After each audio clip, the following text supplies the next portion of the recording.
What's up, everybody? It's Reggie Williams, founder and CEO of Ambrosia For Heads. And with me, I have Jake Payne, our editor-in-chief. And together, this is our What's the Headline podcast. What's happening, man? What's going on, man? It's the episode we always say we might not do, but we still end up doing, and we both enjoy it so much. I'm not going to lie, man. You force me to do this every single year, every year. But I understand the value. And, listen, after doing the research and reading up and looking at our competitors, I'm glad we do it too, because I think we give shine to people who are very deserving, who don't get props sometimes in mainstream publications, who get overlooked by others. But I think I stand by our list against anybody's, Yeah, I feel that way. And both you and I, in the almost 10 years we've worked together, as well as all the places, our careers have been beforehand in various capacities of media. The one thing, as much as we joke around with each other or say that, oftentimes we like different things on the same album, you and I are two people that I think really get a cross section of hip hop. We talked about it recently. We like gangster rap, we like conscious rap, underground, mainstream.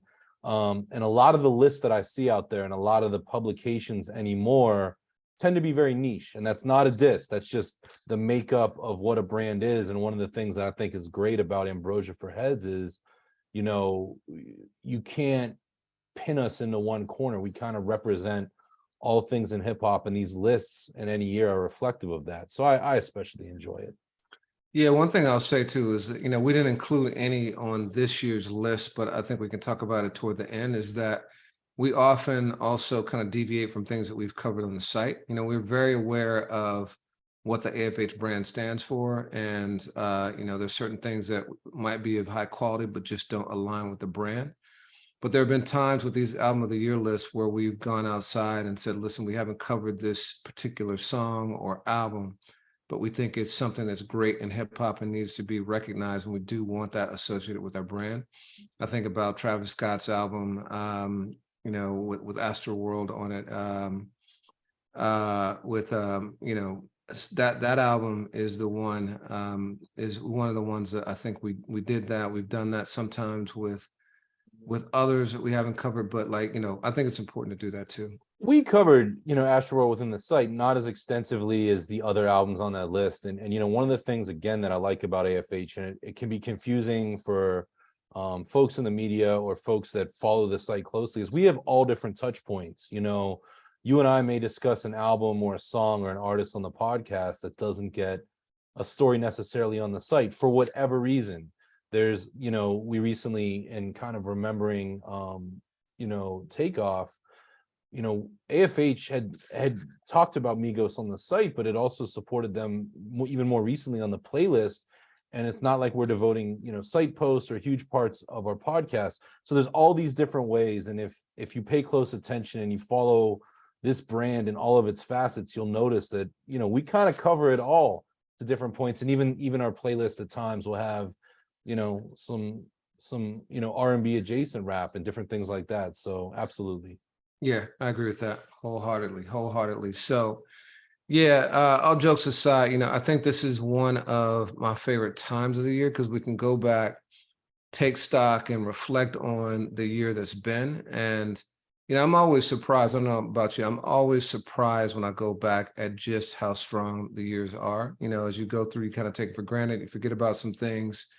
But when you really sit down and focus, and for me, this has been about a month-long process. I want to talk about that. So, we typically will start dropping stuff in our document, real time as it comes out. This is a contender. This is a contender for the list. And we'll end up with what, like 30, 40 or so that we parse down? Absolutely. Yeah. And we've have some of those discussions transparently on the podcast too, of I can remember in February and March talking about albums of hey, this is the best album we've heard so far this year. And, here we are 9 months later, 10 months later, and some of those albums we're not going to be discussing today. It doesn't take anything away from them, but it is a living, breathing, evolving year. Yeah. And, we'll debate even kind of real time. And like Jake said, we often like the same albums with different parts of it. There's sometimes when we do have albums where one of us isn't checking for, but I'll say that many times, probably more times than not, by the time the year is over, once we've gone back and re-listened, we kind of gravitate more toward each other in that regard too. So, I've spent the last month really listening to at least 40 albums, really intensively over the last couple of weeks, because the last thing I want to do is leave something out that's deserved to get recognition.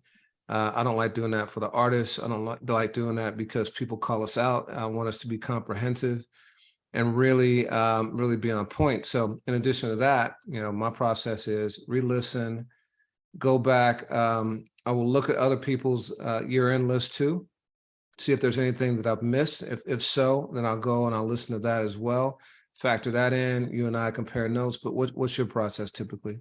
Very much the same. I mean, usually on January 1st, every year, I've always start a draft in my emails that, I have now I don't even number it, but I just start keeping track of the albums. And I do that, I'm a sports fan, as are you. Like, I like the idea of playoffs. I like the idea of, some pay dirt, somewhere where you have the discussion of what was the best this year. But I also do that because, probably like you, I mean, there's so many times where whether I'm catching up, with friends from high school or college, or just my people that I like to discuss hip hop with, we always have that moment of like, yo, what have you been checking for lately? What's good this year? What's good recently? And I always like to have a thoughtful album, 2 or 3 to recommend to somebody. So it's all part of that. And then absolutely, yeah, by November 1st, it's time to start going back and re-listening to everything. Yeah, and I think it's educational too, because dude, we're just all overwhelmed. There's so much stuff out there all the time, and not just music, competing with TV and film and TikTok and sports and whatever, that inevitably some stuff falls through the cracks. So I think it's a great way to kind of showcase some new stuff for people too. Absolutely. So before we get into the particulars, are there trends or themes or ideas that you think really set 2022 apart from other years we've done this, or just other years in hip hop? Yeah, one of the biggest ones for me is that this is the year of kind of the comeback. And I don't even want to say comeback, like LL said, I'm not going to call it a comeback. I'm going to say the return. There are a lot of artists who've come back after or returned after long stints away. Think about Kendrick, who's gone for 5 years. Absol was gone for 6 years. Black Star was gone for 23 years. There have been a lot of artists who, and Joey Badass, 5 years, who've been gone for 5 years and change, who decided that 2022 was the year for their return. I find it interesting. I think that the pandemic definitely played a role in a part for some folks, but still, like, a lot of people came back in 2021. I'm wondering what it was about 2022 that made people say, you know what, it's time. Part of me is, I don't want to be cynical and say that it was just about touring, because as we know, most artists make most of their money from touring. And 2021 was a little bit dicey. There was a lot of COVID stuff still going on, and concerts were being canceled or postponed. So maybe 2022 that opened up. But what do you think was the reason behind that? Yeah, I mean, I think you said a lot right there. And this year, I mean, I'm currently, staying at my mom's place for the holidays right now, and I'm remembering what it was like a year ago. Just the pomp and circumstance of wearing masks and even taking them off once you're inside. Like, so much has changed, and the way that concerts have worked, the way that live events like the Grammys are getting back to what they were. The stakes are back. I think you're right, but I do 100% agree with this idea of taking time away and coming back. I think one of the greatest luxuries an artist can have right now is the ability to take time. I mean, on one hand, I know a lot of artists over the last 5+ years have really become algorithm driven, of like, yo, I can put out a project every month or 4 albums a year, whatever I can do to keep my name going in these DSPs. And on one hand, that's a great way to make an introduction. But there's certain artists, you just mentioned a few of them, that have the ability to be missed, to be anticipated, to come back and have it really mean something with a real hallmark album of what's been going on in their lives. And I think that that's a trend that will continue. And I think it's really good for hip hop, because I do think, for as great as quantity is every Friday and Tuesday, to your point, I mean, we're all inundated, and I want to see some of the artists that are capable of really meaningful, everlasting bodies of work have the space to really create those projects. Yeah. So what are the themes, some of the things that stuck out for you? We're seeing a lot of MC producer albums, and I mean that's nothing new. You look at the '90s, Gangstar and Pete Rock and CL Smooth, and so on and so forth. But we're starting to see more and more artists come together and make meaningful work. And in recent years, I mean, Freddie Gibbs and Alchemist got nominated for a Grammy.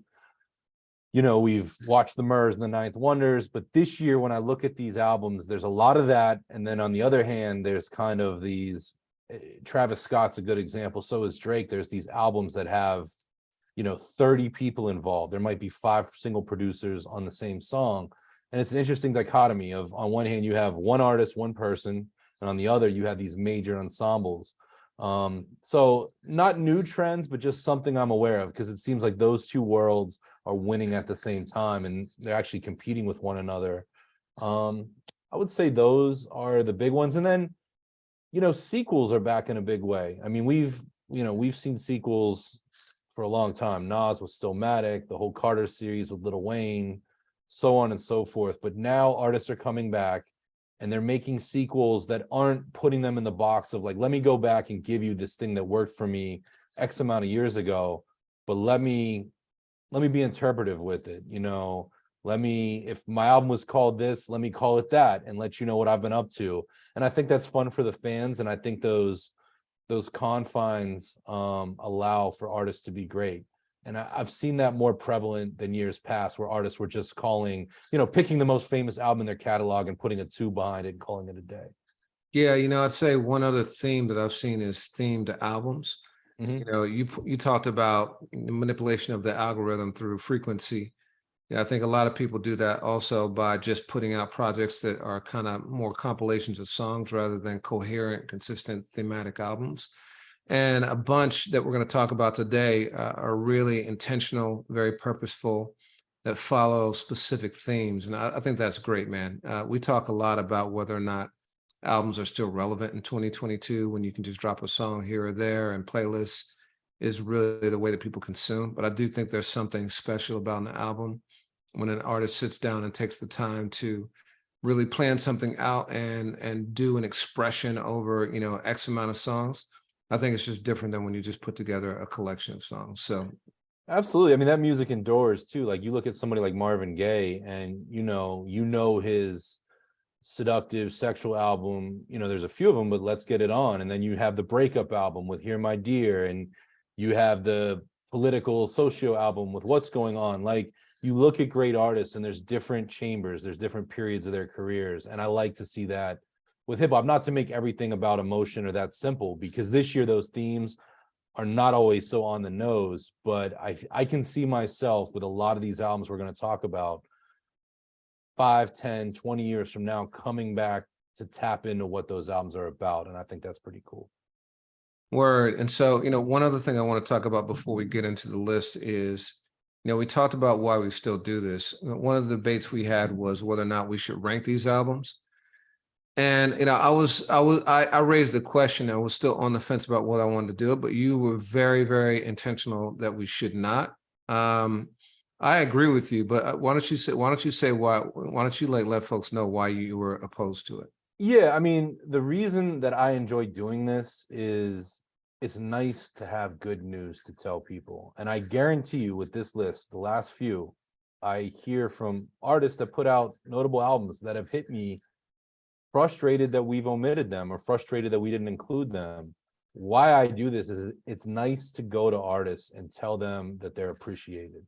And that might sound super duper hunky-dory, but I think it matters. I may have shared this story in this podcast before, but in 2005, when Sean Price put out Monkey Bars, at the time I was the features editor at All Hip Hop, and we really went hard for that album, not just me, but the whole team. And Sean hit me at the time and said, that means so much to me, because my whole career, I've been the guy without the baritone voice in Helter Skelter.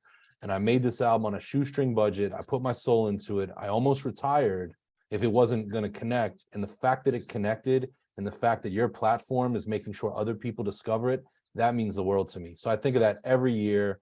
That's why I want to do this. And with that in mind, to have good energy coming into it, to then rank them and say, you know what, their album's better than yours, or theirs is better than theirs. I feel like that kind of defeats the purpose. The one thing I don't want to lose, though, is, oftentimes when we put this on the site, we ask the question, what did we miss? And I don't know if we'll do that this year or not. We haven't figured that out. But I do like to know what people feel as though we may have overlooked, or what they're advocating for. Just like you in studying for this, or me, I read all these lists, I look at tweets, I love to see people that I trust that have, respectable taste and context, and check for what they're checking for. That's just what community is about. So yeah, I mean, that was really my thought in that. Yeah, for sure. And we settled on a specific number.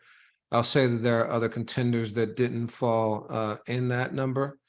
But there's a lot of great music here, and I stand very, very firmly behind the 15 that we chose. So Word. So cool. Let's get into it, man. Absolutely. Want me to go first? Yeah, you go. Absolutely. I want to give props to an album that I haven't seen on nearly enough lists, in my opinion. And it's one of the albums that for me has been among the top all year.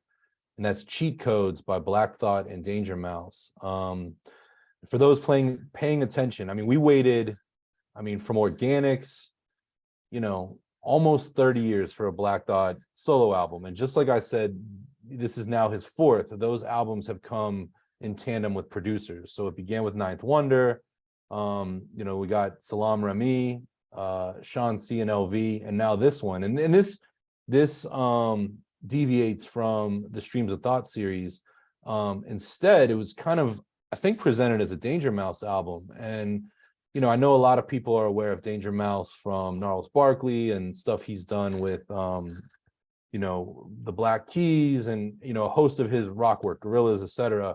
But I first learned of Danger Mouse even before the Gray album. He was producing for Gemini the Gifted One, a Brooklyn MC that kind of comes from the 90s underground. And he was doing stuff with Prince Poe from Organized Confusion. Make no mistake, Danger Mouse is a hip hop producer. And for me, of the 4 albums, this might be my favorite produced. And we've had those other albums on a lot of these year-end lists over the last 3 or 4 years.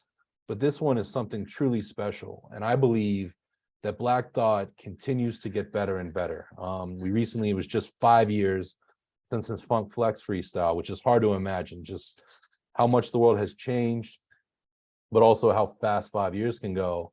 And he's really making these very provocative statements about race, about self-identity, about being a survivor and a fighter. And that all comes across on this album. And with that, I think Danger Mouse went in his bag. No matter what he's producing, what genre, he has this ability to get these like warm, fuzzy sounds.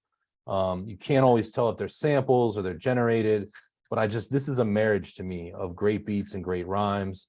The 3 songs that I would spotlight if you were new to the project is No Gold Teeth.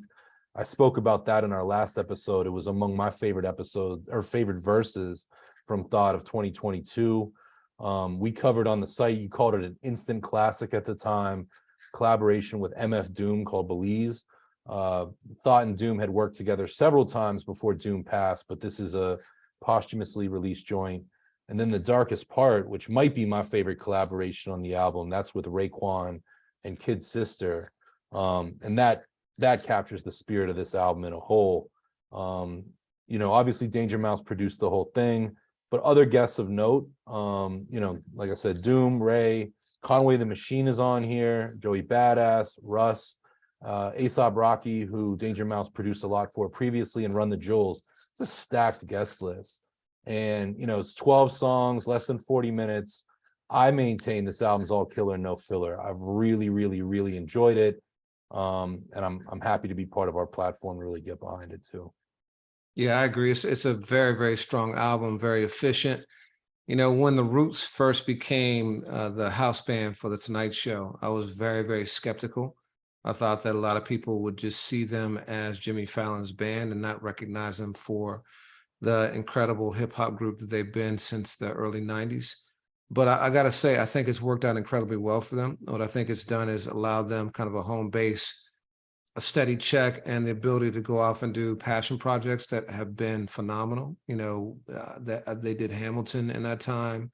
Black Thought has now done several of his own solo albums with producers, to your point about MC producer albums, Ninth Wonder, this is Sean C, LV and Salam. LV, yeah, Salam, and so some really, really great stuff. And I got to say, I think this is one of the strongest that he's done so far. I think he is in a creative renaissance that he might not have had otherwise. And so really, really happy to have him in this position. And I think this album is a great manifestation of that. So you mentioned Joey as one of the guests. Joey has had one of the busiest years in a long time after a 5-year hiatus. One of the things I mentioned is my theme. So he was on this album. He was on the DJ Premier album. He was on Ab Soul's album. He's been on a lot of key projects. And I think that his best performances he saved for himself. Number 2 out of the 15, we got our top 15 this year, is Joey Badass's 2000. And again, these are not in any particular order. We haven't ranked these. This is just how we chose to discuss them.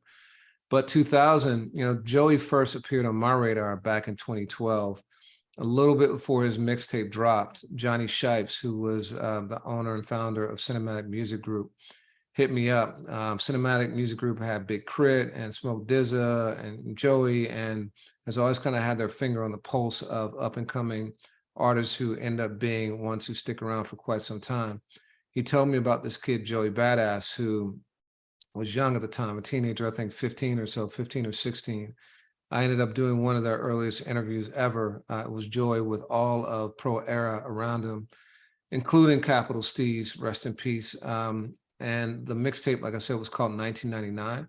So this year he released 2000, which was a sequel of sorts, to your point, to that mixtape 10 years later. And this was after a 5-year absence. His last album had been 2017's All American Badass, also a great project. And Joey went out on a limb. He had a trap song on there. He really kind of updated his sound in some ways. This one was kind of a return to his boom bap form. He partnered with Static Selector on a number of tracks. I think they made some of their best music ever together. Joey has been incredibly busy in that time period, acting. He was in Mr. Robot. He's got a prominent role in Raising Kanan. He did a short film that won an Oscar. Like, he's done a lot of incredible stuff. So I wasn't sure he was going to come back to music, because a lot of times that paycheck is better for the other stuff. But man, what a return. For me, the highlights on this album are Head High, which was the first single. Static and some others had billed it as the best song of 2022 before it dropped. I think it's always dangerous to do that, because it really, really sets expectations high. But for me, it absolutely lived up to that. I won't say it's the best song, but it's definitely among my probably top 5, top 10. And it's about violence in hip hop and the toll that it takes. He did a remix on the BET Hip Hop Awards where he had a really powerful performance with people wearing numbers on their back with names. And it was the numbers of deaths that had occurred in hip hop through gun violence. And there had been 60 at the time, even more that happened after that. But just really speaks to the longevity and the power of that song. Another one for me that was a standout is the opening. It's called The Baddest. Starts off with just piano. One of the things I've noticed about you, Jake, is you like songs where there's no drum. And this one's got drums like toward the middle. But Joy just like killing it with just nothing but a piano, and Diddy doing ad-libs, which is dope. It's got a reference to the Ooh and I Like It DeBarge sample that Grand Poobah used on his song on I Like It. Album. Yeah, 2000. Yeah, right. Exactly. That's just what this is. It's a throwback. It's paying homage, but Joy's still advancing and being contemporary. The last one, the last two I'll call out are Make Me Feel. Static destroys this too. This is a Stephanie Mills flip of her song, Something in the Way You Make Me Feel. Joy talks about investments and wealth management. He's spitting like real gems on this record. and this album in general. And the last one I'll talk about, I mentioned Capital Steez, who tragically took his own life a few years ago. Very close friend and musical partner to Joey. Joey has a very touching tribute called Survivor's Guilt. That is a tribute to Steez, and still reflecting, remembering, and keeping his name and legacy alive today.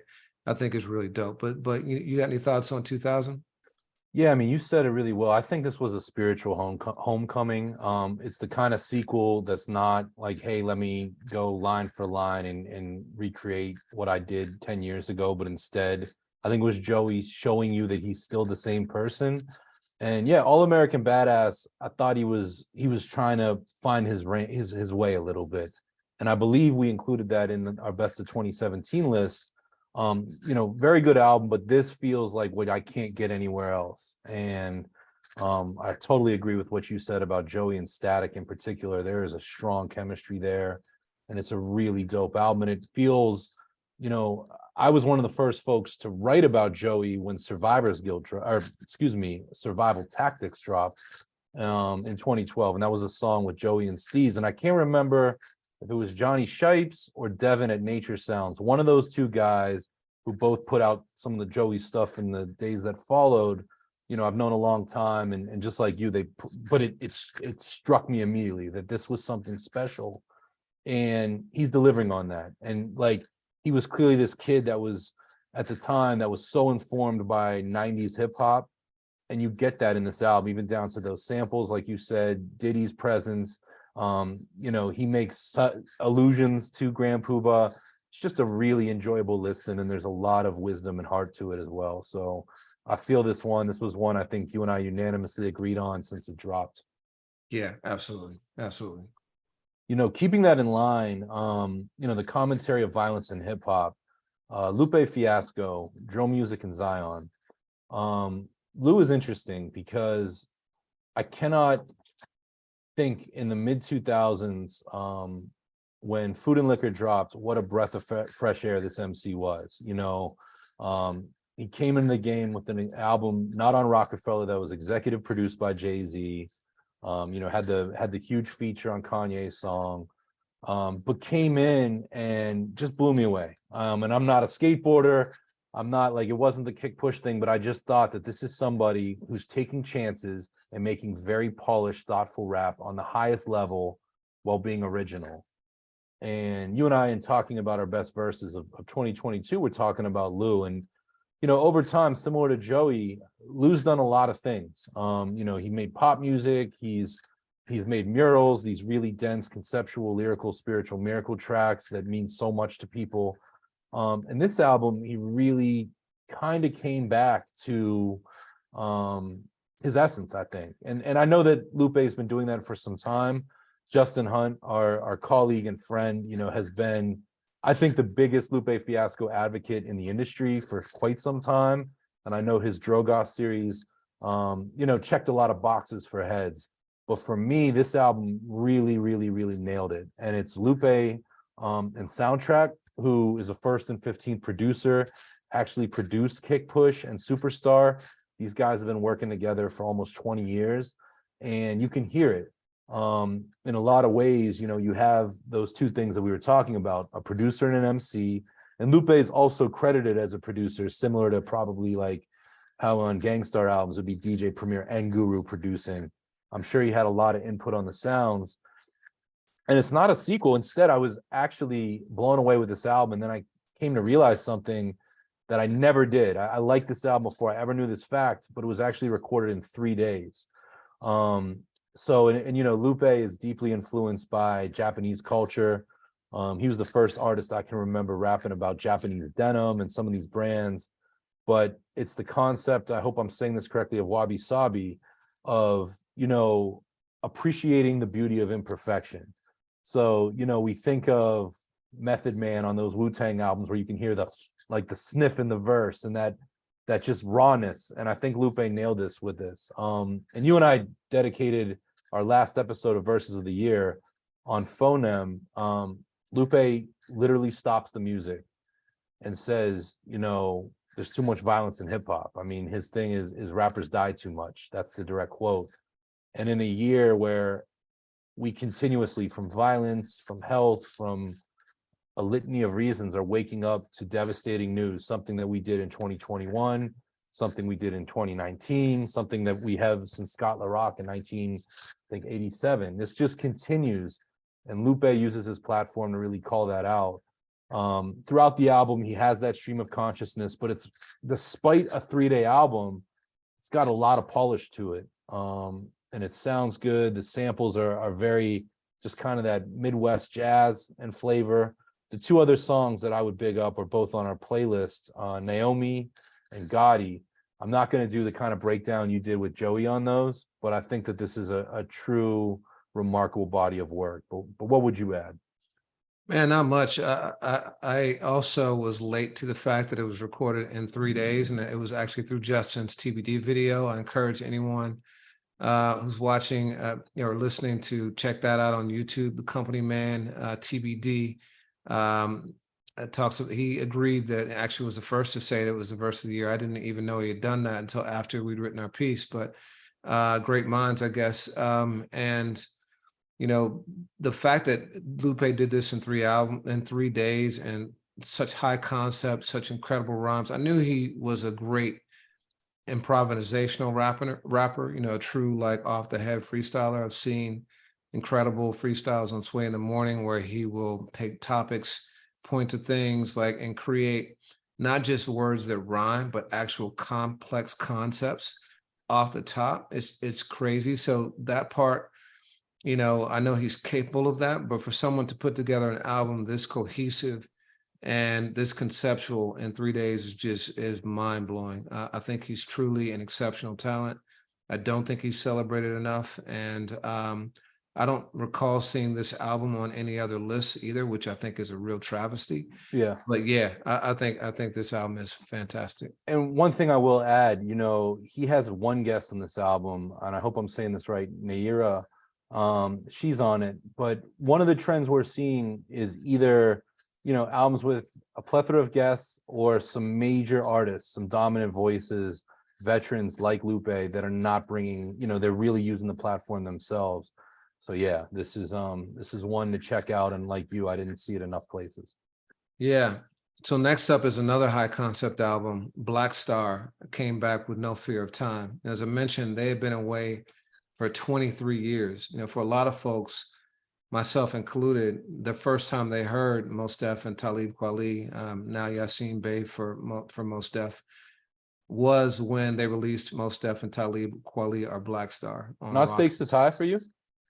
No, it wasn't. It was, it was Stakes is High the first time I heard, but the first time it registered for me, like, there's a lot of MCs I heard before, but I didn't take note as to who they were until later on. And I'll go back, but it was that was the kind of coming out party for me. And I think a lot of people saw them as a group. And so it was devastating when they split and went their separate ways, but truly they both forged their own independent careers before and definitely after.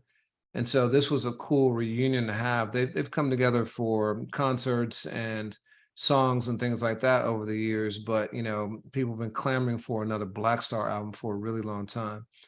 In that time that they were away, so much has changed. You think about what's happened in 23 years. Back in 1999, Rawkus was a powerhouse independent label, arguably the strongest and most meaningful independent label, the last one of an era, and they're no more. Record stores like Fat Beats were where you went to get this kind of music. This is just at the inception of the original Napster and BearShare and LimeWire and all those things. That's completely gone. And now vinyl and CDs have given way to streaming. So one of the interesting things about this album is that they chose an alternative distribution path. They instead of going through Spotify and Apple and Tidal, they chose to release it on Luminary, which is a podcast platform that Talib's People Party has been on for quite some time. I suspect it was done for monetization. A lot of artists really don't believe that streaming is very profitable for them. And so, I'm sure they got a nice hefty check for this and maybe even percentage of revenue based on subscriptions. I don't know what the business model is, but my assumption is that it was better than what they would have gotten had they done it. I think the sacrifice they may have made is that not as many people heard this album as would have had it been on the traditional digital service providers now. And I think that has impact. I think that a lot of people find their music through algorithms and playlists and things like that that pop up. And so if they're not reading stuff like our site or other publications, or like, super on social media, this album just not even going to register for them. Other people might find out and just don't want to pony up the whatever it is. And I gotta I remember I did an annual subscription that I gotta cancel now. They don't want to pony up the $6.99 or whatever it is per month in order to do it. There's a lot of reasons why. And so I think because of that, it may have cost them not only listens from valued fans, but also some critical acclaim that is much deserved for this album. They were not amongst the Grammy nominated albums. I don't know if that was an oversight or because of this, or just, the Grammys have a very checkered kind of history with hip hop. I don't know what it was, but in any case, they didn't make that. But also I'm seeing that they're not on a lot of year-end lists for publications that I would expect to be in the know, and ones that I would expect also just to be in the Black Star bandwagon, given what they mean to hip hop. Yeah. So that was surprising to me too, and it makes me think that it might have been part of this release strategy. They did have a huge look with Saturday Night Live. They were on SNL with Dave Chappelle as his musical guest. And I know for a fact that's the first time that a lot of people heard it. I was looking at the comments on the YouTube section, and people were talking about how amazing the music was and how there needed to be more talk about it. So I think that was the one detriment. But for those who did listen, and we did a full podcast dedicated to it, it was a phenomenal album. I still have the same assessment I did when we talked about it back then, that it's a slow build, meaning that it starts off kind of slow, and the songs are more dense and hard to grasp. But as it goes on, it opens up more and more. And I'll say by the time you get to Supreme Alchemy, which is one of my favorite songs of the year, whenever I hear that song, I just hit repeat and repeat and repeat. The chords are so incredible. Interestingly, it's just Talib on it, but it's just so dope. Then you move into Frequency with Black Thought, and that's dope also, and No Fear of Time. I think that 1, 2, 3 combination is one of the strongest 3-song closers of any album of the year, and part of what make this definitely a must-have for our list for me. Yeah, you see a lot of top-heavy albums that build really well. There's some albums that I think get a little lost in the sauce as they close. The one thing I will say about this too is this album's produced by Madlib, which is news that we got, I believe, in 2018. We've kind of gotten this part and parcel, the word that Black Star was coming back. That's how long ago I remember. It was one of the times I met your sons. You came to Philly and had what you have now told is a whack cheeseburger that I swore by. And later that day, as you went about your business, we got word that the night before, I can't remember if it was Yasin or Talib, one of them had revealed that it was going to be Madlib. And I think Madlib was Yasin. Madlib more than delivered. And that's a lot to live up to, because that original Black Star album, High Tech, that's when I became aware of who he was. And you had J. Rawls and the Beat Miners, and I want to say 88 Keys, just hitters, just heavy hitters on beats. And Madlib is doing some amazing things right now. At this point, 2 years, 3 years removed from Bandana with Freddie Gibbs, and it sounds great. And I mean, we got a taste of it back in 2009. Him and Mos Def on the Ecstatic album, have a special synergy. And this is one that I'm happy we finally got. I'll be eager to see what these guys do from here. And yeah, if you haven't heard it, check it out. Check our podcast out with it, because we did a true deep dive. So, speaking of hiatuses and not nearly as long, one of the reasons why we're doing this episode now in the final, 10 days or so of December is we wanted to wait for one album in particular, and that was Ab-Soul's HERBERT, which is Ab's given name.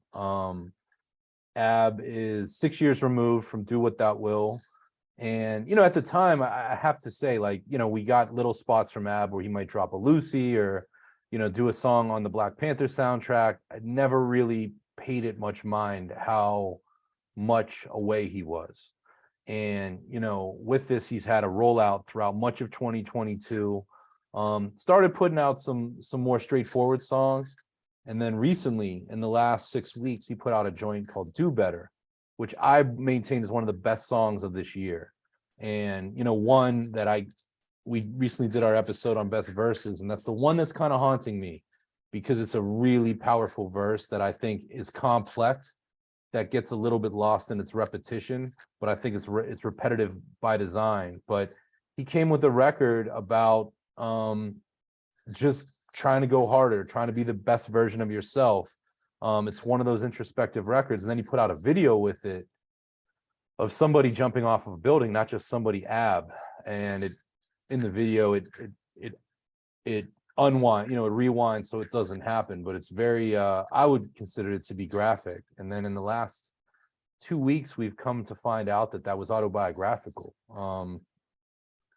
You know, at a time when we've watched artists, we've lost artists to their own hands. Ab has revealed that, you know, he was in a not only a depression, but also an addiction, and a different kind of addiction than I'm used to hearing, but one that involved, you know, vaping nicotine, which I really commend Ab for being so forthright and transparent.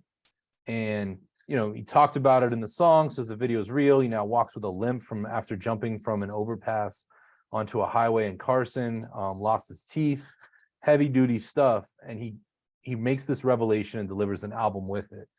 And, you know, Ab, from the onset of his career 10 years ago, 12 years ago, has been a lethal lyricist. I mean, he comes from Carson, California, the same area as Razkaz.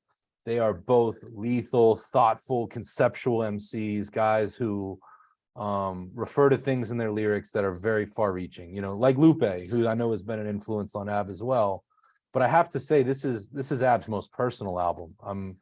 He used his first name for a reason on it, and he talks a lot about just what he's been up against, what he's been going through. So Do Better is one. Hollandaise is another. Hollandaise is a song that was one of the singles previously released. And on the album version, they added a new verse with a beat change. That verse is all new, right?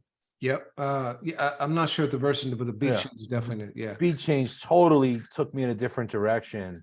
And then, you know, he actually made a really unlikely, in my mind, collaboration with DJ Premier. And one of the things that this album is very much about is, through it all, this is somebody who just has to rap, needs hip hop, loves hip hop. It's not preachy that way, but you realize that it's one of the beacons that's got him through. And the song is called Gotta Rap. And it's Primo doing what Premier does. And let's not forget, you know, on Schoolboy Q's last album, they referenced, I think on the song Crash, they referenced Boom by Royce da 5'9", which was produced by Premier. So I'm curious to watch the TDE camp and the, you know, Gangstar Primo camp, if there's more to come of this. But that song is actually where Ab gets most in depth about, you know, the things I just shared about his personal life. And, you know, this album was definitely worth waiting for in my eyes. I think it opens really, really well. I will say, you know, and this is 15 albums, there's there's a spot in this album towards the end that there's 3 or 4 songs that aren't all that for me. But he's got an 18-song project. This is one of the longer albums this year, and it's very comprehensive. It goes in a number of directions. This one does have guests. Big Sean, Russ, you mentioned Joey Badass, Punch from TDE's on here, Zakari. But the power of those, I would say 12 to 14 songs outweighs the 3 or 4 that I think don't quite do their job. I really do think this is a meaningful album, and one that returns Ab-Soul to form, and also I think kind of sets him up to go some places now. I feel like he's addressed the silence. He's in a good headspace. Curious to see where he goes now. And one other thing I'll add, apart from Premier, he is working with some of the same TDE folks that he came in with, you know, Ty Beast, Soundwave. He's got Boy Wonder on here, DJ Dahi. Both Wonder and Dahi are up for Producer of the Year at the Grammys. Notably, James Blake produced on here, as did Russ. So, you know, it's Ab sticking to the script of what he's always done and building on it. I think a similar theme of what we saw with Joey Badass, but certainly not presented like in the sequel follow-up way that Joey did. But anything you would add? Yeah, I think this is very, very different than anything he's done in the past. I think it is much more accessible, both musically. He very intentionally created something where the music was pleasant and easily accessed immediately. Before he's talked about this in interviews, he was very much about, you got to hear my bars, and everything else is kind of secondary. But then also, as you stated, very accessible personally to who he is, and really giving insight into who Herbert Stevens is in a way that we've never heard before. We know his thoughts, particularly conspiracy theories and things like that, but this is the details about who the man is behind those words. And I got to know Ab-Soul decently for a couple of years when I was at BT. He always was the dude who was joking around, Schoolboy Q also, but a real light about him and a very kind of light essence. So to hear about what happened and really understand what Do Better means in that video was really heavy for me and made it even more powerful. I agree that that's one of the ones I would have put on that best verses list, if we were to do that today.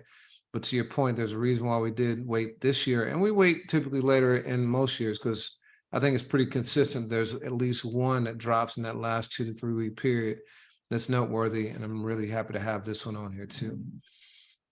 So next up is Rock Marciano and Alchemist, The Elephant Man's Bones. So this is another one of those MC producer collabs where, again, Alchemist produced the entire album. He did this also with Currency earlier in the year. And, he's just been one of the most prolific producers in hip hop for many, many years now.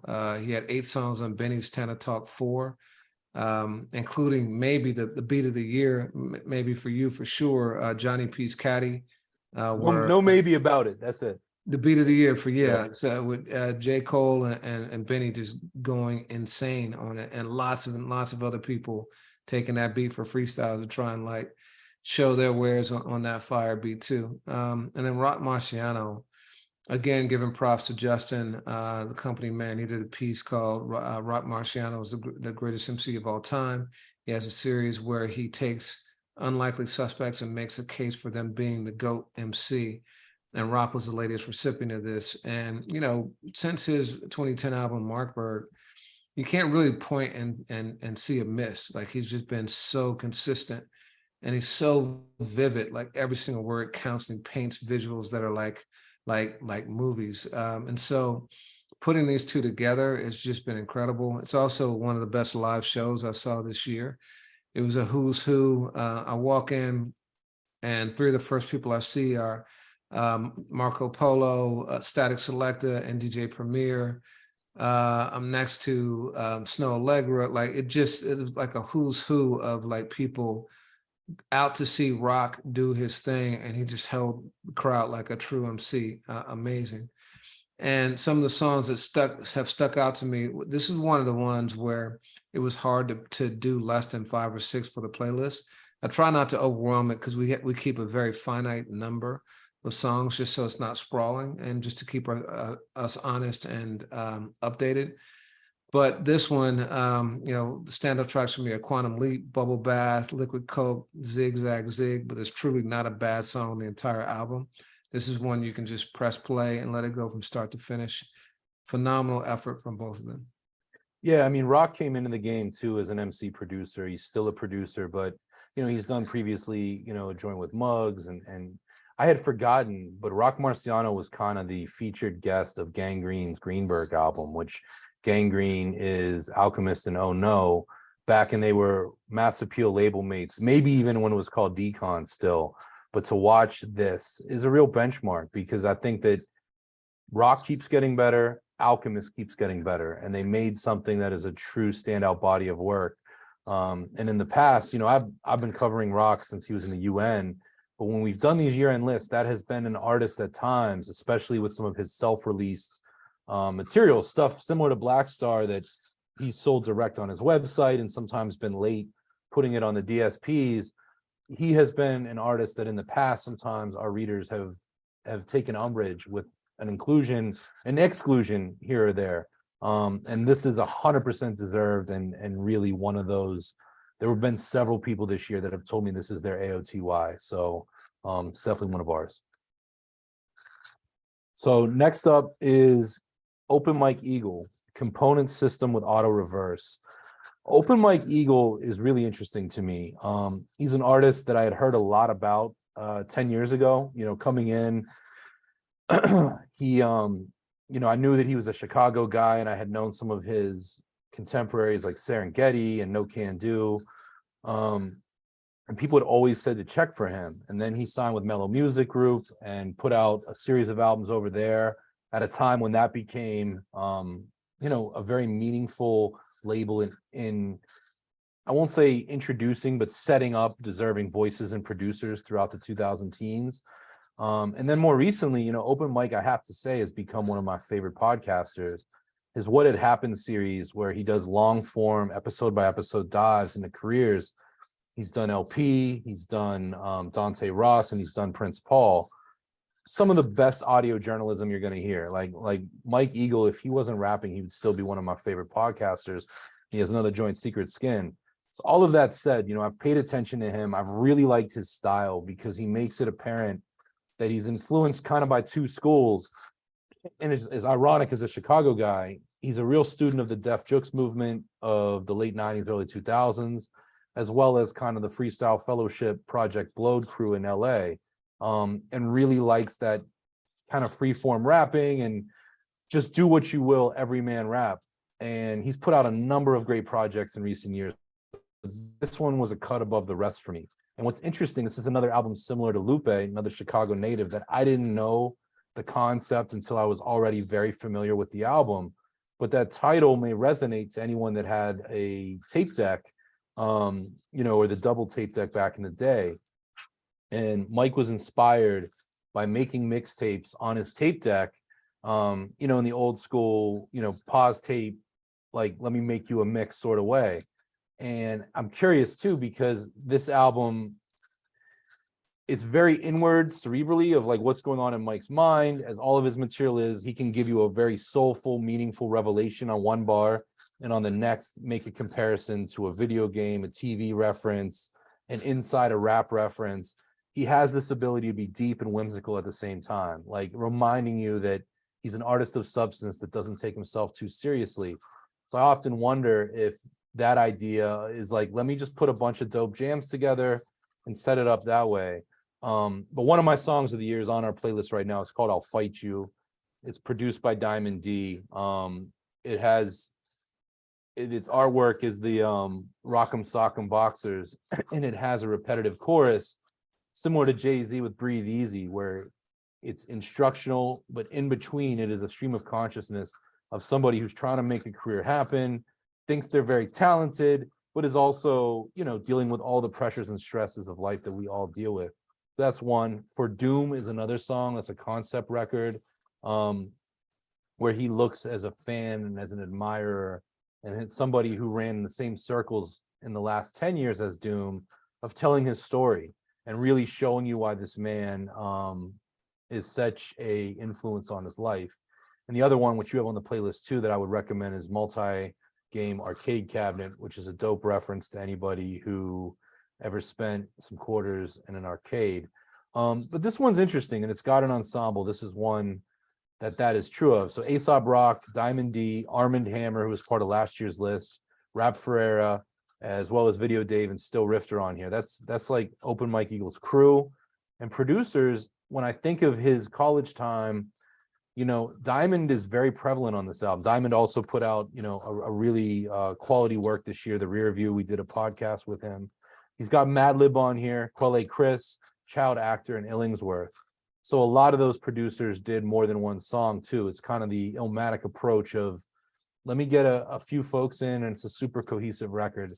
This is one that I found just a really enjoyable listen. Like, I love headphone rap. I love the type of albums you can be in the car with and kind of feel like you're having a conversation with somebody. And I think Open Mike Eagle thrives at that. And this is just exceptional. But anything you would add? Not much, man. I'd just say, first of all, you put me on the mic. I'd heard his name before and seen it a lot, but I'd never really dove in. But you've been such a strong advocate of his that I really started to check out his music. And I think it was 2 or 3 albums ago where I really started to pay close attention.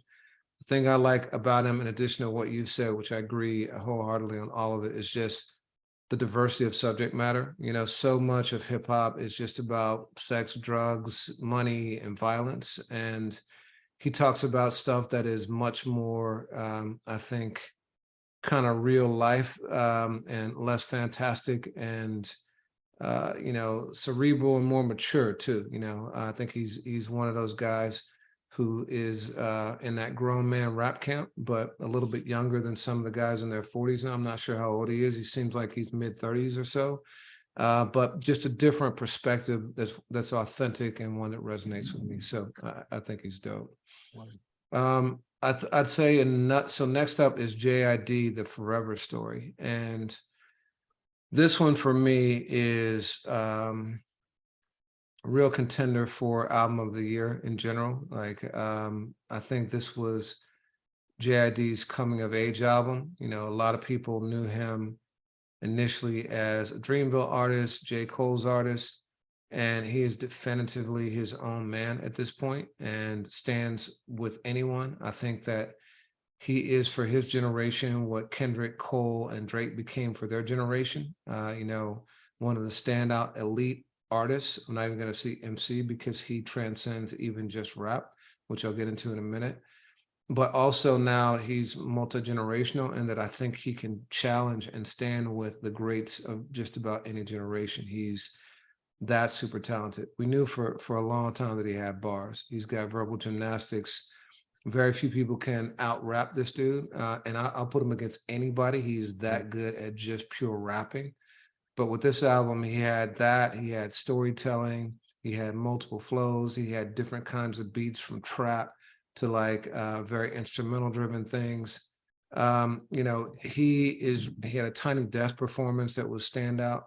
And then on top of all of that, he added singing and like truly soulful singing. I don't mean auto-tune like a lot of folks, but like singing from the heart, you know, just his voice. And so I think that this was an exceptional album for an artist who's going to be around for a very, very long time. As you said earlier, I think it's the Grammys' biggest miss. Not only did they not nominate it for anything, but like I said, I think it would have been a strong contender to win Rap Album of the Year. Like it is that good. Standout songs for me include Crack Sandwich, a song we talked about. It made our best verses, where this guy is not only doing an incredible rap, but he's telling a story about a true situation that happened with his family, where they were in a club and someone got into an altercation with the sister. And even though the family squabbles, you know, internally, when someone's against the family comes together and it's like, you know, all for one. Brother Them, which is one of those songs where he showcases his singing and talks about like, you know, taking care of your brother. And then That's the one with Little Dirk, right? yeah, with Lil Durk, which is great. Better Days. And then my favorite, and this is a contender for Song of the Year for me, is Cody Blue 31, where you hear him singing, and at first you're like, who is this singing? You're looking for the guest vocals and everything, and you realize, oh my God, this is J.I.D. Like, Jid is like that guy. And this album, I think, is going to go down as the one that truly established him as an all-time great artist. I agree with everything that you said. I think that this is, you know, a strong contender for me of album of the year. You know, J.I.D. signed to Dreamville in 2017, first part of the year. He may have been signed before that. That's when the public became aware. And not long after that, not long before that, was Earth Gang signing. And, you know, both of them ran in the same circles as Spillage Village, both of those groups, I should say, J.I.D. being a solo artist. And I feel like for a lot of years, it was like the Dog Pound and Lady of Rage. Like they were looped in together of like, man, Dreamville is stacked. But this album, and not for nothing, you know, J.I.D. has put out quality music before, but this album differentiates, you know, very similar to as TD comparison you made. Like we watched Q, J-Rock, Ab-Soul, Kendrick in their own time differentiate themselves. And this is a true statement. And also, I mean, I would lump this in with the sequel albums. That same 2017, J.I.D. dropped the Never Story, which great exercise in rapping, some depth there, some autobiographical stuff. But to watch in 5 years him now make the Forever Story, it shows him going deeper in his bag as an artist, his toolkit, like you said, with the singing, the melody, his ability to flow. He may be the best rapping rapper of 2022. Just what he's capable of. And I know you made the comment earlier about the non-drums, and there's times where I like that, but I really like rappers in pocket. I love MCs that are of that ilk that I grew up with, and J.I.D. represents that very well. And he's also super unpredictable, where I don't think anyone has the flows that he has this year, where he can stop halfway in the song, switch it up, and still just make it super interesting and keep the listener on the edge of their seat. So I'm getting a lot of Midwest. I'm covering the Midwest ones. Another super technically advanced MC is Elzhi. He's been no stranger to these lists in recent years, just coming off of a collaborative album with Crisis, Jericho Jackson, that was on Jamla. So unbeknownst, this came without warning to me. Elzhi appeared this year with a new album, Zhigeist, and it's produced by none other than Georgia Ann Muldrow. And she's somebody also spent time like Open Mike Eagle with Mellow Music, down with Stone's Throw back in the day. She's produced some incredible joints for her partner Declaim, for Erykah Badu, a host of others.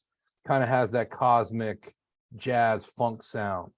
And this is one that I never saw coming. I mean, these are artists that I don't remember working a ton together.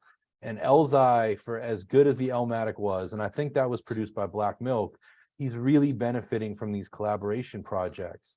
And, even though it's called Zhigeist, it's heavy on concepts. Elmatic, I think it was Will Sessions, right? Yeah. Good call. Live band, Will Sessions. Elzhi tends to work with one or two people. I think Lead Poison may have been a couple of folks, if I'm not mistaken. But this is one, like I said, I didn't see coming. And Georgia's kind of science just works with El. It's very just dusty and smoky and funky, but a lot of good drums. And Elzhi has that pocket that I just mentioned with J.I.D. And, he comes in with these incredible concepts where, one of the songs we talked about last week was King-ish, Say Word. And, he'll come in with he has another joint here, Pros and Cons, where he'll take wordplay and concepts and wrap them, but it doesn't feel like Elzhi is getting even better at this, where it doesn't feel like I'm showing you that I'm doing an exercise. It's I'm giving you a message, and maybe on your second or third listen, you realize, oh, it's deeper than that. This is, and we see that with Lupe, we see that with Kendrick, but Elzhi, being the esteemed vet that he is, just thrives on this one. And the only guests are Declaim, aka Dudley Perkins, that I mentioned. Georgia holds it down. It came out on Nature Sounds, which puts out stuff with Your Old Droog and Pete Rock and R.A. the Rugged Man. This is a sleeper album. I think that it's one of those that, again, why we do this is this album is incredible. I've come back to it. It's been out for the better part of this year. Every time I come back to it, I knew that it would be part of this discussion. It's cemented, and I don't see a place in hip hop where people are giving it its propers. One of its biggest drivers was our playlist. And if you haven't heard this, if you're a fan of Elzhi, if you're a fan of just good funk-driven hip hop, this is your joint. Yeah, I mean, the production is pristine, like you said, just absolutely incredible. I have it from a good source in the know that I won't reveal, but who told me that this is something that Elzhi recorded a few years ago and just kept in the tuck. So again, like it's interesting to me that people are bringing this heat in 2022. I got no complaints. This is one of the ones where, again, we had multiple songs on the playlist, and I'd say that his music lasted longer on the playlist than anything else this year, except for maybe one joint by Joel and Crooked. But like, I just could not bring myself to take it off. Like, I just don't get tired of it. It's got like a supreme repeatability where it just doesn't get old. And to your point, Elzhi just is so great at effortlessly like just getting bars off. Like it just seems like it's so cool and laid back, but the stuff he's spitting is so like intricate and deep. Like he is supremely gifted. So yeah, this is definitely one of my favorites too. You see why he's one of your favorite MCs, hands down. Absolutely, absolutely. And you know, you're getting the Midwest ones. I'm getting the MC producer projects. Well, Seeing now you're getting that Midwest. and Midwest, yeah. So next up is Apollo Brown and Philmore Greene, Cost of Living. I've dubbed it the Brown and Greene album. But Apollo Brown, man, is one of those producers who also doesn't get enough props. For the last 10 years or so, he's been very, very consistently dropping full projects with MCs that always are contenders for me for placement on album of the year lists. And in that time, he's dropped full projects with OC, Razcast, Joel Ortiz, Stally, Rapper Big Pooh, Ghostface Killer, Skyzoo, Locksmith, Planet Asia, Shay Noir, and now Philmore, and not a single one is missed. Every single one. And he's also like very true to his sound, very soulful, you know, like very epic, dark chords, like you know, dusty samples with like, you know, emphasis on the high ends, like, you know, use a vocal and pitch it up or down, like just incredible. And you know, for Philmore is an artist who really kind of came on my radar last year with his album Knowledge and Power. Shout out to his press person Andre Barnes who hit me to this. But I really like that project because Philmore is real laid back. Kind of sounds almost like an updated Large Professor to me, or like Yeah. he and Ransom could be brothers. You know, like just real cool, laid back flow, deceptive because he's spitting bars and things, but he just says in such a cool way that like sometimes like it might fly over you into the second or third listen. Very substantive, incredible wordplay, vivid portrayals and rhymes. You know, I'll give you one line. He says, Mr. Greene, my music is made for prison and Princeton and in between. You either been through it or been a witness. I mean, like yeah, he's got those bars, man. Standout songs for me on this are Immaculate, which is on our playlist, Paradise with Evidence. Evidence is a perennial favorite of ours, and you know, always great to hear him. And Philmore definitely like goes, you know, bar for bar with him, and then Keep Going and Just Imagine. But this is another one where you can just press play and let it ride. You can play it on a dinner party, in the car, you know, out for a run, whatever. Like it fits a lot of different situations. Dope album. Yeah, and it's through Mellow, which again is a brand we can trust. We've been talking about it with some of the last few artists. Yeah, and speaking of brands you can trust, this is one of the albums that I don't think will come as a surprise to anyone that, you know, follows this podcast or follows AFH. Nas and Hit Boy, King's Disease 3. So since 2020, peak pandemic, Nas and Hit Boy have just locked in. This will be their fourth project, which includes the 3 KDs as well as Magic, which dropped about a year ago this week. And these guys just have a special chemistry. You went to the release party where Nas has spoken about it. Hit Boy, you know, they come of slightly different generations, but Hit Boy has this way to just keep Nas in the studio, kind of vibing off of what he's looking for and really allowing, I'm paraphrasing, but to travel back, even though they grew up on different coasts, different eras. Hit Boy has this ability to kind of lay out a sonic texture that allows Nas to do what the mind will do. And we've seen that on the previous albums, you know, him going back and reflecting. And this album, to me, I mean, we did a whole episode reviewing it. Our headline was, you know, Nas is in his prime, in his 40s, and not even his 40s. Nas is 49 years old, and you know, making some of the most complete bodies of work that he has since the top of his career with those first 2 albums, in my opinion. And this one really shines, and you see that on songs like Once a Man, Twice a Child, which is one of my most favorite joints on here. And you know, Nas is just coming at things with a calmness, with a coolness, as a father, as somebody who still has fun in life and is making money and still similar to Ab-Soul, like will not let rap go. Like this is not the most lucrative thing Nas is doing with his life at this point, but he is still challenged to make his best work. And you know, this same stride delivered him his first Grammy back in 2021 for the first KD. And you and I said, I mean, those albums may have had some different standout moments. They also had collaborations. You know, I think of KD2 with Nas and Lauryn Hill. This one, there's no guess. It is Nas and Hit Boy just doing what they do best. It released without warning. It released without any promo. I think Nas has yet to do, correct me if I'm wrong, but like a full like sit down interview for this. It's just letting the music speak.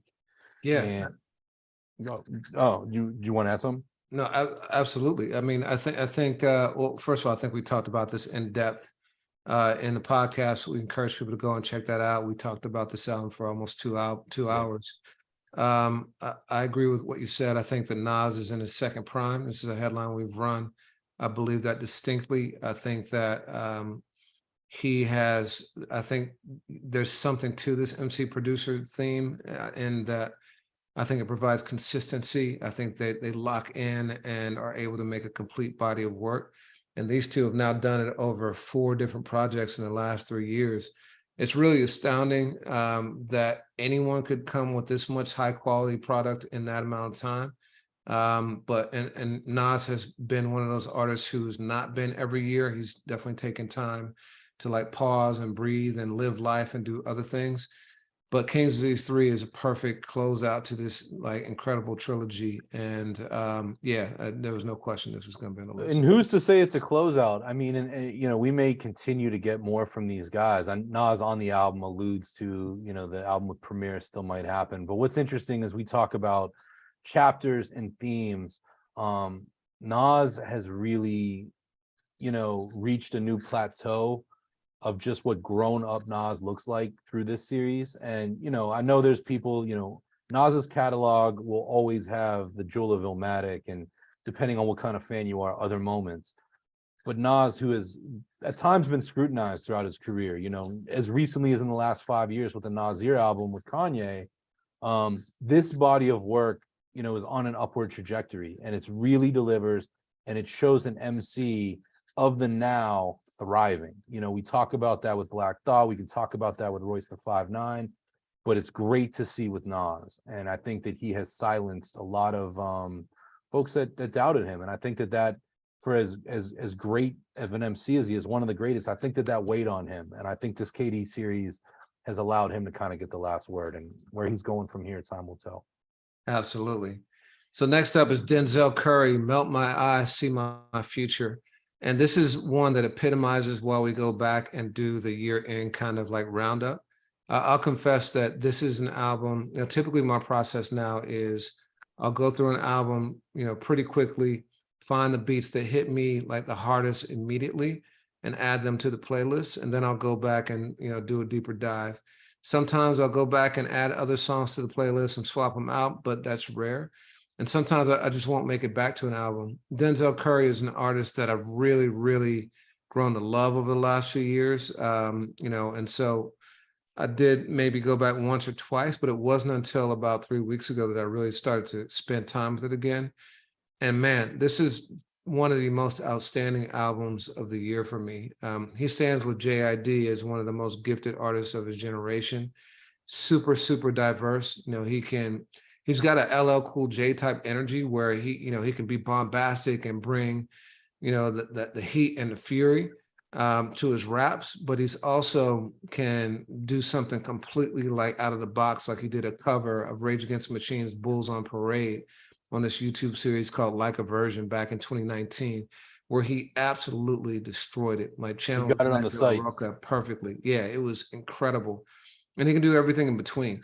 And you know, he is also one of those MCs you can't put in a box, kind of like Open Mike Eagle, where you know, he can do, and he talks about substantive things. That there's a song, you know, he talks about suicide, objectifying women, needing to be more empathetic. And that's just on the opening song, you know, and a song with Robert Glasper that I'll note. No keyboard, no drums on that one for you, Jake. I just, just the diversity is mind melting, so he's one that I think is special and going to be around for a very long time. I'm trying to think of an analog to him from prior years, someone who just like can go in any different direction every time. Maybe I was going to say Travis Scott, but I think he might be even more diverse than Travis. Like he's almost Prince-like in how chameleon he can be as an MC. It just is mind blowing to me. But standout songs for me include Melt Session 1. That's the first one I was just talking about with Robert Glasper. Walk-In, Angels, and a song called The Last. But this one is short and tight. It's like 45 minutes, just like as you would say, all killer, no filler.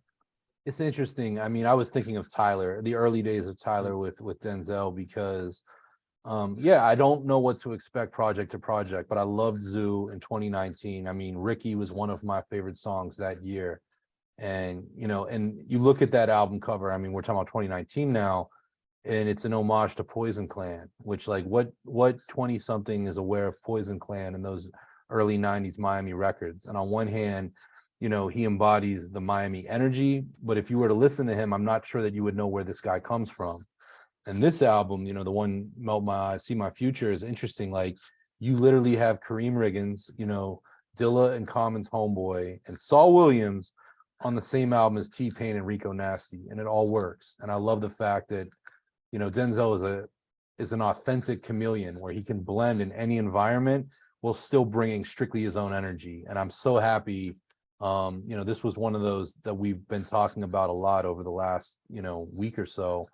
And this album deserves inclusion. It does. And he's another artist that I think we've had him once or twice in the history of publishing articles on Ambrosia for Heads, but he's somebody that's been on our playlist once or twice too.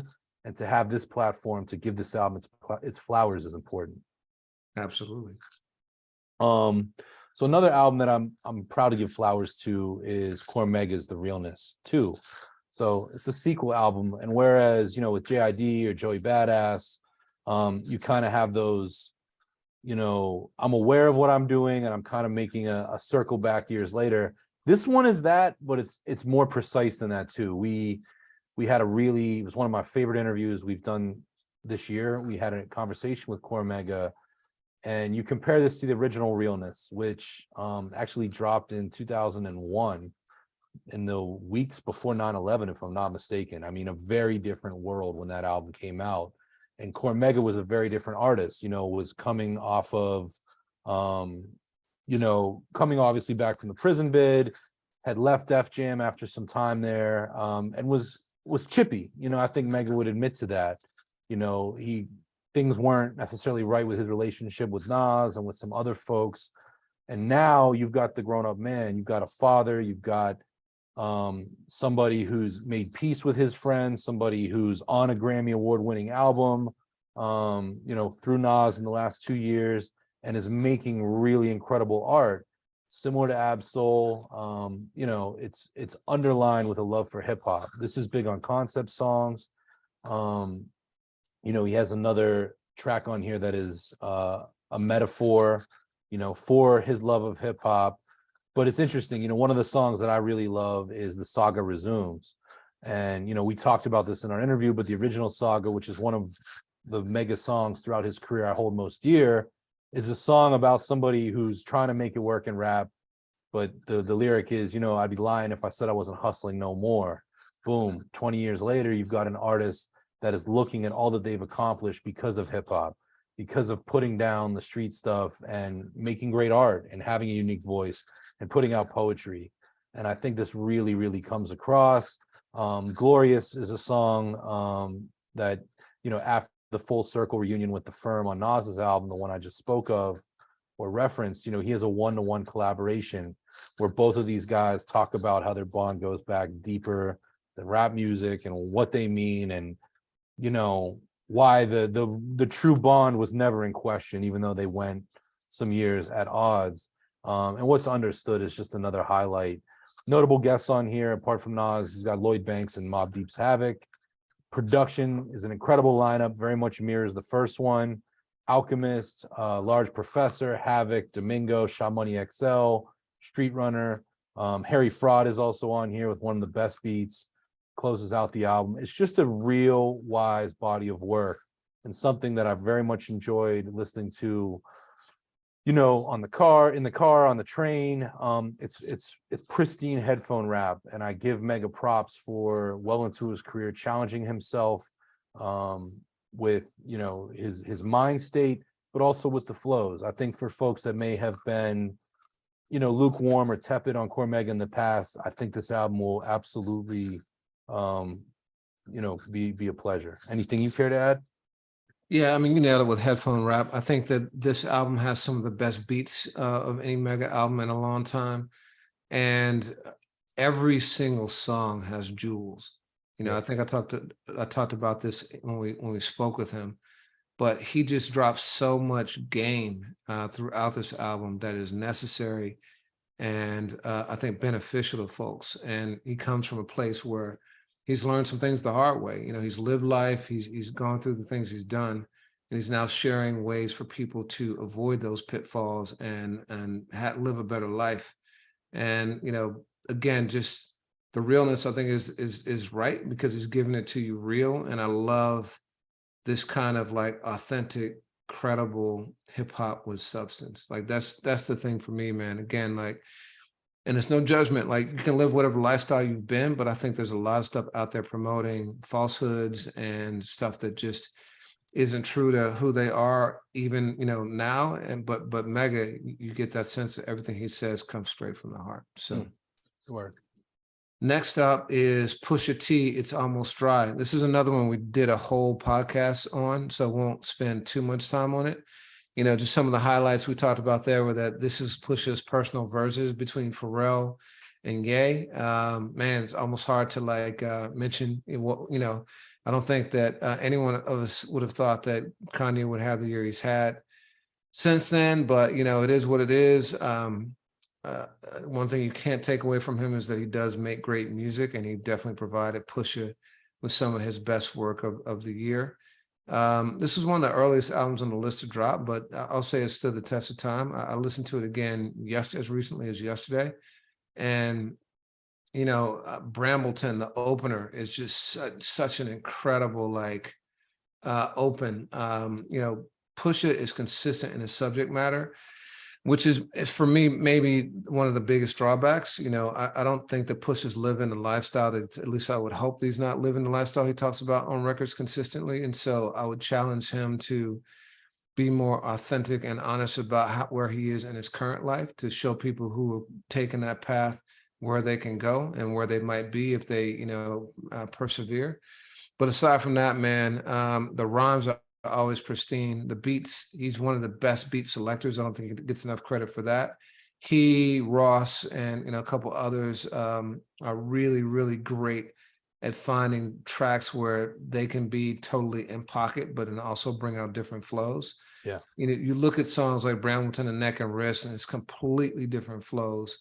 And then songs like Open Air was perennial on the playlist. Even the song that we didn't love at first with the sample. What's Let the smokers sign the coops. Yeah. That one with the really high prominent sample. Yeah. I like that a lot more too. You know, that one grew on me more also. But then songs like Diet Coke, I would have in that top 5, you know, songs of the year too. And then, you know, surprise, like when you read the track list and you see Lil Uzi Vert, you think, is Pusha just doing this for numbers? But that song feels so organic to the entire album, and they sound so great together. It's just a huge surprise for me. So I think Pusha is a master at staying consistent, but also staying up to date in his sound. And a lot of that it goes in his beat choosing as well. Anything you want to add for it? Wholeheartedly agree on the beat selection. I will say, you know, Pusha's been in a great stride. He gave us some of those songs on his album in 2015, where he was talking about, you know, Mike Brown and, you know, police brutality and all of that. This one, I expected, just where he is in his career and what the hype leading up to the album was, for him to push more ahead in that I didn't really get it, but I think that the sonics and the flow and Push's confidence and bravado, it absolutely deserves to be here. I would say that I may have preferred Daytona, 4 years ago, but there's other artists on this list, that have made projects that we may feel are better otherwise. It's interesting that, Pharrell and Kanye had the battle that they did thematically of producing, because I think it's an incredibly cohesive album. And they went, correct me if I'm wrong, but the beats are shuffled throughout. It's not just like half one, half the other. And we, like you said, we did a whole podcast talking about it, but it really is one of the better examples from the upper class of rap. Nas and Pusha are veterans, that, on a high level, these are guys that we expect to top the charts or come close to it. And both of them delivered. And there's a lot of names on this that are not on this list. And I think that speaks volumes to those that are here. Absolutely. So last but certainly not least, I don't think this will be a surprise to anybody. Kendrick Lamar, Mr. Morale, and the Big Steppers. This is my personal album of the year. I probably listened to this album 50 or 60 times and will continue to listen to it. Being as big of a Kendrick fan as I am, when I first pressed play, it was a shock. It sounded nothing like what I expected to hear from Kendrick, particularly after the drop of the Heart Part 5, just 5 or 6 days before that, which was very soulful and more straightforward. When you hear United in Grief, like, it's unlike anything I'd heard in rap music, very discordant, very disjointed, very melancholy. And Kendrick is talking about really, really personal stuff, some stuff that is uncomfortable. Like, we cry together, a lot of it. Like, he talks about infidelities, he talks about trouble with his wife, he talks about his struggles with being deemed rap's savior when he's not that, seeing his cousins and others make the same mistakes he made initially when he started to have success in his career. Talks about transsexualism in the family, being accused of being molested when he wasn't. Like, just he goes in all sorts of places for this, but it's an album that is super complex lyrically and musically, and you got to work for it. Like, Kendrick is like eating lobster dinner or crabs, where you got to actually break open the shells. And usually I don't like to have to work for my food, but if you do, there's typically a great payoff. And this album just continues to pay off again and again for me. I've talked about some of my favorite songs. Mother I Sober is at the top of the list. That's the one where he talks about being accused of being abused. And it features Beth Gibbons from Portishead, and it's got a lilting piano, and there's strings all over this album. It's just a very beautiful album musically when you listen to it. I personally think it's going to win Best Rap Album. I think it deserves to. I think it should win Best Album of the Year as well. I'm not sure that it will. But, we've talked about this one, at length, and so I won't go too deep on it. But any closing thoughts you have on the album? Yeah, I mean, it's interesting. It's a double album too, and it's murky, right? Because we're living in the streaming era of not going to the store and having 2 CDs, and it's interesting. I laughed, but your analogy is a really good one about having to work for your food.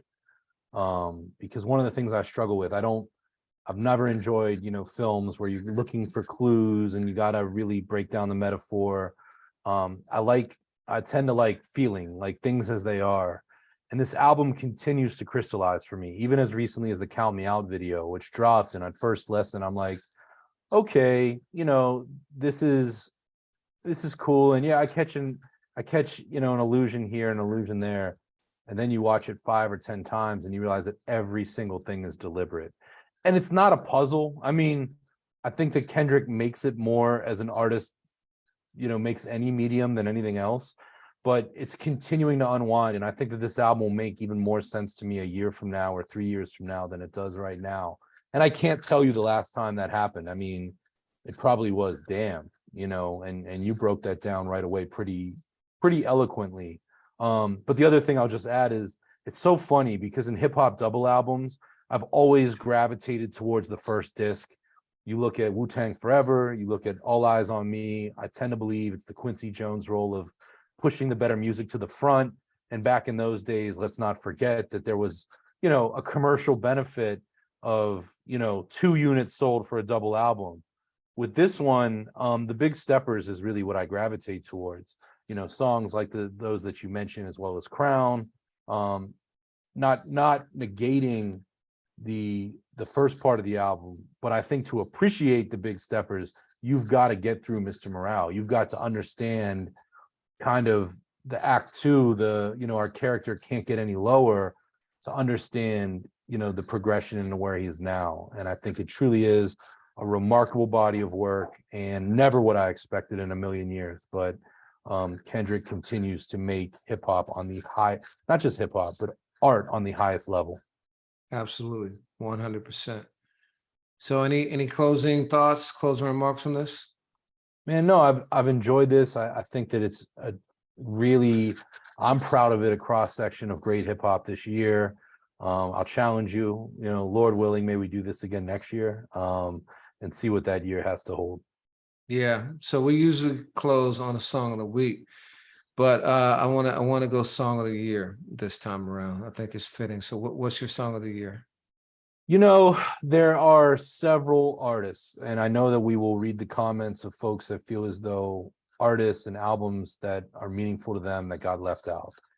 Part of discourse. There are a number of songs I really love this year that are from artists whose projects didn't make this list. And that's okay. I mean, songs and albums are different things. One of the songs I have truly loved all year, and I cannot stop listening to it, is Alive Ain't Always Living by Quelle Chris. And it's a simple piano song. I've made it song of the week here before.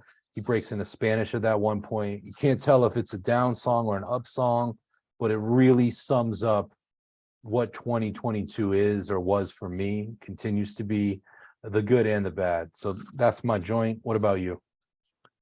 You know, mine is a later entry. It's Do Better by Ab-Soul. You know, I think sonically it's just absolutely amazing.